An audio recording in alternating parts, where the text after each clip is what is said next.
There is an import procedure that allows you to add data from a CSV file. To use it, go to the Import button to open the procedure. Select your file by clicking on the paperclip. On this screen, 3 columns appear. The first one contains the titles of your original file. The second one gives you an example of the data inserted in these first lines.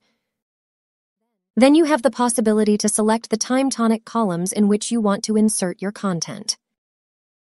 It is therefore a question of mapping between the original data and the incoming file.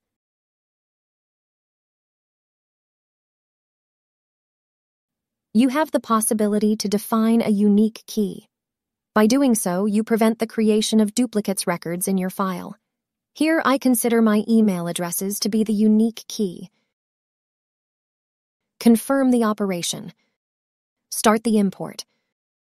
The logs appear and you have the confirmation that your import was a success. You also have the possibility to download the log file of the import procedure.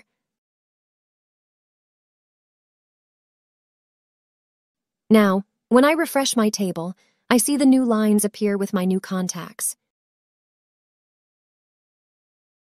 You have now imported and updated your database.